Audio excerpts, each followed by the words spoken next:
예수님께서 바다 여행하시면서 진리를 선포하시고 치유 사역하시는 장면들을 우리가 함께 보고 있습니다.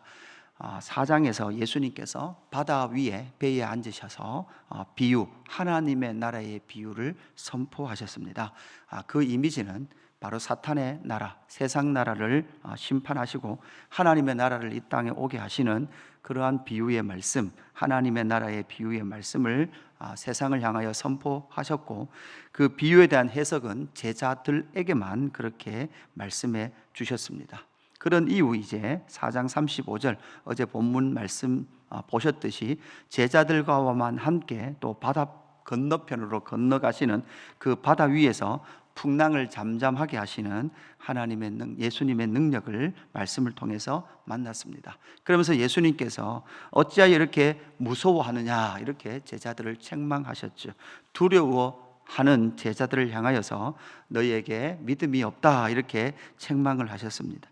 그렇게 무서워하고 있는 제자들의 모습, 그렇게 바다를 잠잠하게 하시는 그런 놀라운 표적과 함께 이제 5장에 오면 바다 건너편 거라사 지방에 도착을 하게 됐고, 그곳에서 귀신 들린 사람을 고치심을 통해서 데가볼리 10개의 고을이라고 말하는 갈릴리 호수 동쪽 편, 그러니까 이방 땅에 가셔서 하나님의 나라의 영광을 선포하시고 보여주시는 그런 장면으로 오늘 5장 말씀이 이어지고 있습니다. 오늘 이 5장 말씀, 귀신 들린 사람을 고치시는 이 장면을 통해서 결국 인생들이 묶여있는 그 두려움, 인생들이 묶여 살아가고 있는 인생의 그 두려움이 무엇인지를 우리는 발견을 해야 합니다. 그래서 인생 안에 그 두려움들을 쫓아내시고 예수 그리스도를 믿는 믿음을 통하여 인생이 당하고 있던 그 모든 두려움에서 자유함을 얻게 하시는 예수님의 사역을 우리는 이 5장 말씀에서 발견을 해야 됩니다. 우리는 이 말씀을 너무나 잘 알고 있습니다. 이 표적을 너무나 잘 알고 있죠. 귀신 들린 사람을 예수님께서 고치시는 장면인데 2,000마리 넘는 돼지떼에게 귀신을 넣으시고 그 돼지떼가 바다에 몰살하는 그 장면, 우리는 이 충격적인 장면을 잘 기억을 하고 있습니다. 그러면서 이 사건을 통해서 우리가 알아야 될 인생들이 매여 있는 그러한 두려움의 근원이 무엇인지를 우리는 잘 살펴보아야 되죠. 여러분, 첫 번째 인생들이 두려움 가운데 빠져 있는 문제는 무엇입니까? 오늘 2절 말씀에 보니까 배에서 나오심에 곧 더러운 귀신 들린 사람이 무덤 사이에서 나와 이렇게 말씀하고 있습니다. 이 더러운 귀신 들린 사람은 어디에 있었습니까? 무덤 사이에 있었습니다. 3절에 보니까 그 사람은 무덤 사이에 거처하는데 이렇게 말씀하고 있죠. 여러분, 이 사건은 사실 상징이 많이 포함되어 있는, 상징이 많이 내포되어 있는 그러한 사건입니다. 그래서 여기서 무덤이라는 것은 무엇입니까? 바로 죽음을 상징하고 있는 것이죠.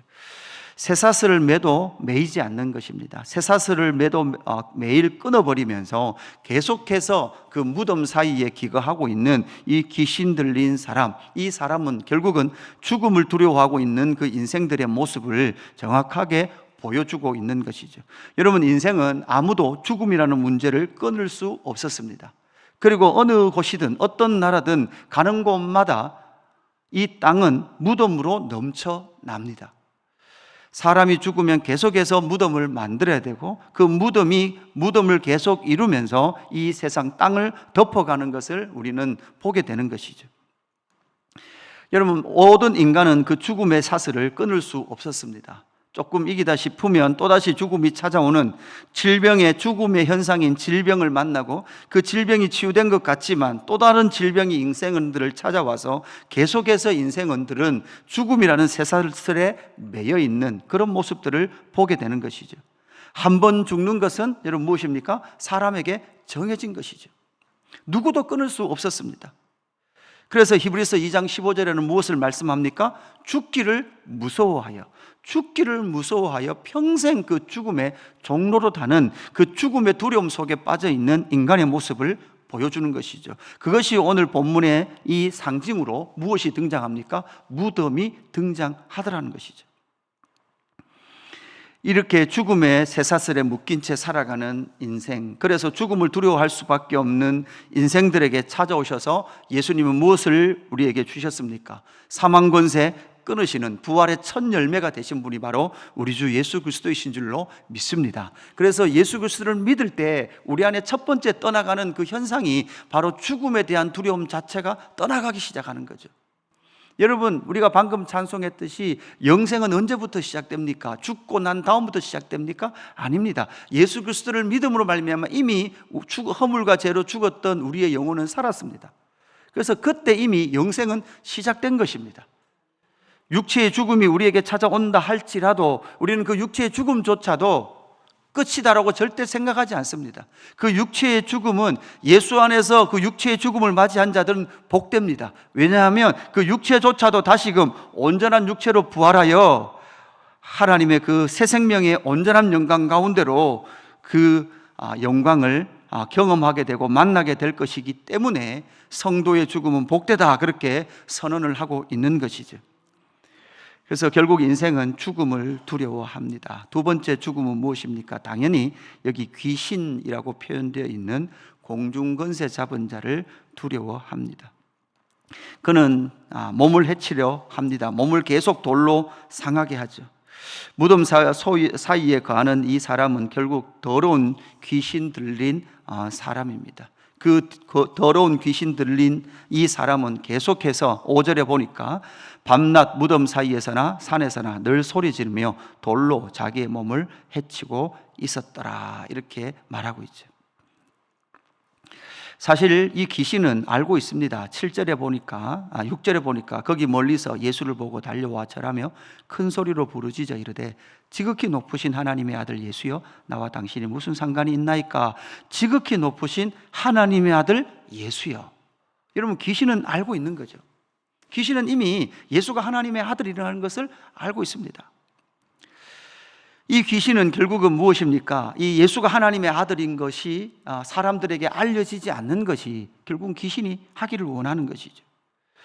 여러분, 이 세상은 결국은 이 귀신들, 사탄, 마귀, 귀신으로 대표되는 이 악한 영들의 세력들이 계속해서 하나님과 주 예수 그리스도를 알지 못한 채 사망의 종로로 타고, 그 사망의 종로로 탐을 통해서 바로 자기들 속이는 세력인 귀신들의 종로를 하며 살아가기를 계속해서 원하는 것이죠. 여러분, 하나님을 모르고 예수 그리스도를 모르면 우리는 끊임없이 사탄의 거짓말뿐만 아니라 바로 이런 귀신들의 속임에 끊임없이 속고 살아갑니다. 그래서 인생들에게 길흉하복이 막 임하면 결국 인간들은 무슨 생각을 할까요? 계속해서 귀신들이 이런 악한 일을 한다라고 생각하게 되어 있습니다. 그러면서 계속해서 귀신을 그렇게 숭상하고 살아가는 거죠.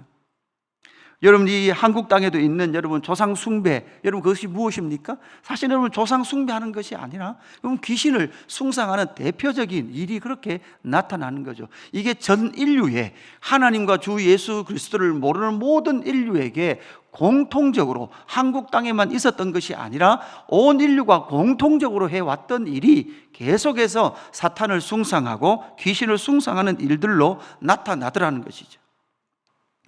우리는 분명히 알고 있습니다. 창세기 3장 15절 원복음, 복음의 시작인 그 원복음에서 결국은 여인의 후손은 뱀의 머리를 밟습니다. 최초 인류에게 첫 번째 아담에게 했던 네 가지 그 거짓말 속에 살아가고 있었던 인간들, 그 인간들은 결국은 예수님께서 이 땅에 오셔서, 여자의 후손이신 예수님께서 이 땅에 오셔서 뱀의 머리를 밟으심을 통해서 더 이상 사탄과 마귀와 귀신의 종로로 타지 않도록 우리 주님께서 승리하신 줄로 믿습니다. 그래서 우리는 절대 그 귀신의 속음에, 그 귀신의 그 거짓말에 우리는 속아 넘어가지도 않아야 될 뿐만 아니라 이제는 더 이상 귀신을 두려워하지 않아야 합니다. 마지막 세 번째, 어떤 두려움 속에 있습니까? 여기서 바로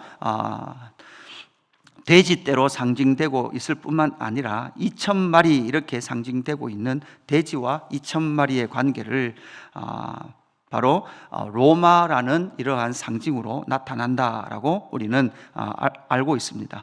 여기서 돼지라는 것은 당연히 히브리 민족들에게는 돼지는 어떤 존재였습니까? 불결한, 정결하지 못한 짐승이었습니다.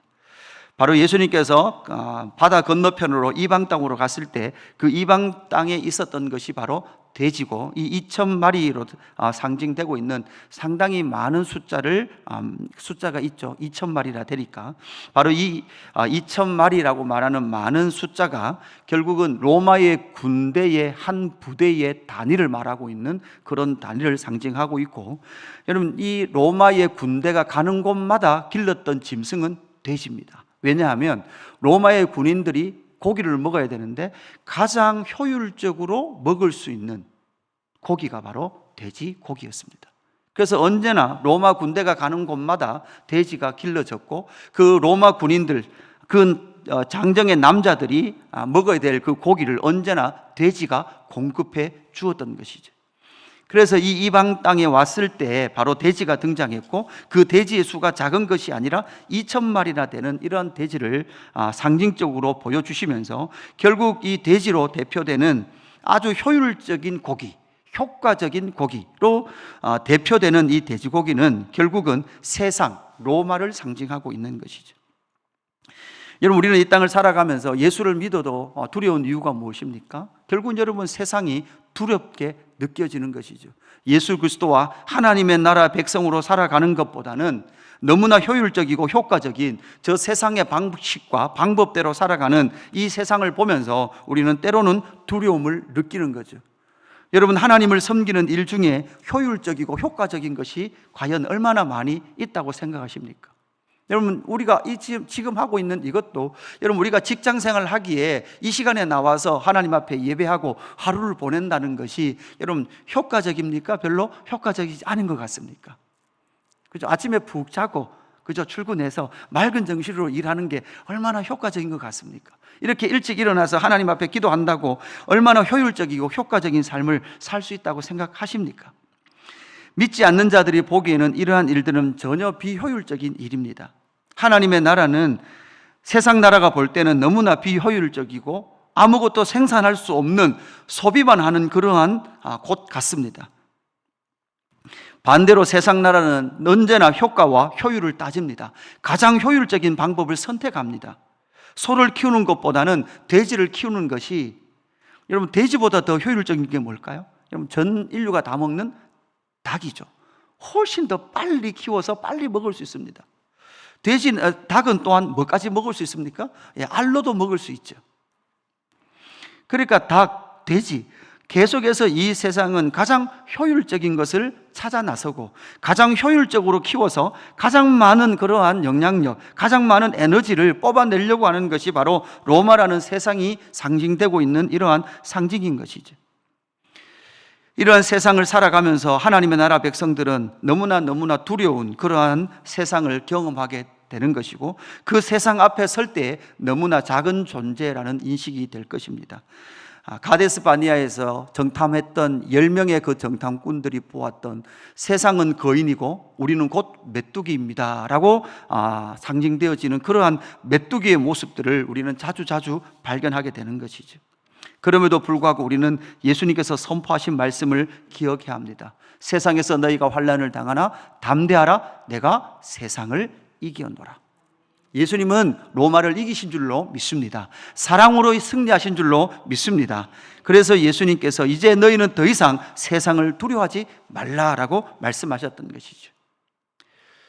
이렇게 예수님은 그 귀신 들린 자를 고치시고, 그 귀신 들린 자가 예수를 따라오려고 할 때 예수님은 그렇게 동행하기를 원하지 아니하시고 너는 내 가족으로 돌아가라, 내 가족에게로 돌아가라 이렇게 말씀하셨습니다. 그가 원래 있어야 될 곳이 어디였습니까? 가족이었습니다. 그 가족의 품 안에 함께 그곳에 있으면서 그 가족에게 돌아온 이 사건을 통해서 바로 데가볼리 10개의 고울이라는 그곳에 예수님께서 행하신 큰 놀라운 이 일들이 선포되어졌다라고 마가는 우리에게 알려주고 있는 것이죠. 여러분, 우리는 이 땅 가운데 예수님께서 고치시고 회복하시며 더 이상 두려움 가운데 있지 않다라는 것을 이 세상 가운데 선포해야 합니다. 그리고 우리가 가족에게 돌아가서 이 사망의 권세, 또한 귀신의 권세, 세상의 권세에서 종노를 하며 두려워하고 있는 자들에게 이제는 우리는 그곳에서부터 자유함을 얻은 자유자다라는 것을 선포하며 나가는 저와 여러분 되기를 주님의 이름으로 축복합니다. 기도하겠습니다. 하나님 아버지, 감사합니다. 그렇습니다, 주님. 하나님 아들 예수 그리스도가 계시지 않는다면 우리는 사망의 쇠사슬에 매여 두려워할 수밖에 없습니다. 공중권세 잡은 자 사탄 마귀 귀신의 두려운 속에서 하나님 그의 하수 노릇을 살 수밖에 없는 존재입니다. 또한 세상의 그 두려움 앞에 서서 너무나 작은 메뚜기와 같은 그 두려움 때문에 하나님의 뜻을 이룰 수 없고 후퇴할 수밖에 없는 존재인 것을 발견합니다. 그럼에도 불구하고 우리 주 예수 그리스도께서 이 땅에 오셔서 세상을 이기시고 사망을 이기시고 로마로부터 승리하심을 통하여서 우리에게 하나님의 나라, 승리의 나라를 주신 줄로 믿습니다. 하나님 이 믿음 가지고 두려워하지 않고 하나님의 나라를 살아가는 저희들 될 수 있도록 인도하여 주옵소서. 하나님 우리 가정 속에서도 하나님 두려워하는 자들이 있습니까? 복음을 알게 하여 주시옵소서. 예수 그리스도를 알게 하여 주시옵소서. 하나님 그래서 모든 두려움들이 떠나가고 하나님 예수 안에서 샬롬과 평안을 누리는 저희의 삶이 될 수 있도록 역사하여 주옵소서. 감사함을 드리며 구주 예수 그리스도의 이름으로 기도드리옵나이다. 아멘.